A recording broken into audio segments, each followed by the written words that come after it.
ఓ చిన్న సన్నివేశం. నేను మార్చ్ ఏప్రిల్ నెలలో ఇంగ్లాండ్ దేశం వెళ్ళాను. ఒక ఊరు వెళ్ళాను. ఆ ఊరి పేరు బాన్స్లే. ఆ ఊర్లో ఒక మిషనరీ పుట్టి పెద్దయి చైనా దేశం వెళ్ళి గొప్ప పరిచయం చేశాడు. ఆయన పేరు హడ్సన్ టైలర్ ఆయన పేరు. ఆయన చైనా వెళ్ళి పరిచయం చేసి మళ్ళీ వెనక్కి వచ్చాడు. ఆ ఊరికి వచ్చి 5 చర్చిల్లో యవనస్తులకి మీటింగులు పెట్టి మాట్లాడాడు. చైనా గురించి మాట్లాడి, చైనాలో పరిచయం చేయడానికి యవనస్తులు కావాలి, ఎవరు వస్తారు అని అడిగాడు. మొదటి మీటింగ్లో ఒక ఆయన చెయ్యెత్తాడు. దా నీతో మాట్లాడతానన్నాడు. మాట్లాడి నువ్వు పనికిరావు ఆయన పంపించేశాడు.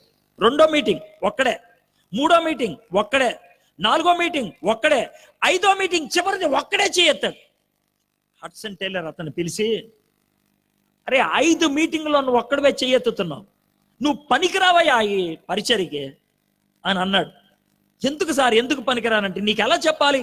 చైనా దేశంలో కమ్యూనిస్ట్ నాయకులు ఉంటారు, కరుకోటకులు, మూర్ఖులు, దుర్మార్గులు, దుష్టులు.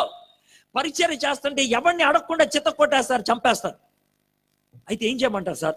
అయితే పరిగెత్తుకుంటూ వెళ్ళిపోవాలి. ఆ పరిచయం చేయడానికి వచ్చినప్పుడు పోలీసులు వస్తే నువ్వు పరిగెత్తలేవు, అందుకే నువ్వు పనికిరావు అని అంటే, అతను అంటాడు, సార్ నాకు 2 కాళ్ళు ఉండే సార్ 19 ఏళ్ళ దాకా. యాక్సిడెంట్ అయింది, ఒక కాలు ఇరిగిపోయింది, ఒక్కొక్క కాలే ఉంది.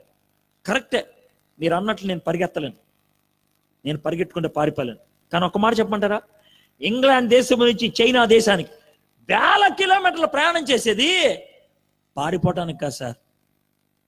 1000 కిలోమీటర్ల ప్రయాణం చేసి అక్కడికి వెళ్ళేది పారిపోవటానికి కాదు సార్, పట్టుబట్టడానికి.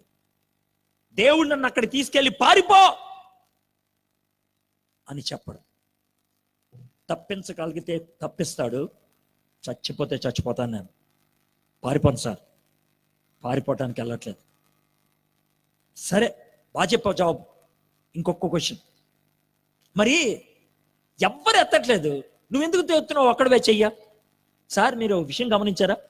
ప్రతిసారి ఎవరెళ్తారు అని 5-6 సార్లు మీరు అడిగేదాకా నేను చెయ్యి ఎత్తట్లేదు. అవును, ఎత్తట్లేదు. చివరిలో ఎత్తుతున్నావు. ఎందుకు ఎత్తుతున్నాను తెలుసు సార్? 2 కాళ్ళు ఉన్నవాడు ఎవడైనా ఎత్తుతాడేమో అని చూస్తున్నాను సార్.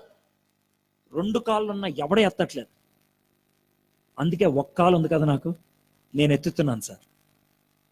నీకు 2 కాళ్ళు, 2 చెవులు, 2 చేతులు, 2 కళ్ళు, 1 ముక్కు, 1 నోరు, 1 ఆరోగ్యం, 1 కుటుంబం, 1 ఆస్తి, 1 తలాంతు, 1 వరం, అన్నీ ఉన్నాయి. పనికి మాలిన జీవితం, నిరుపయోగమైన జీవితం. దేవుడిని ఎంక చూసి అడుగుతాడు, ఇంకేమేమంటావు? నీకు ఇంకేం చేయమంటావు? నన్ను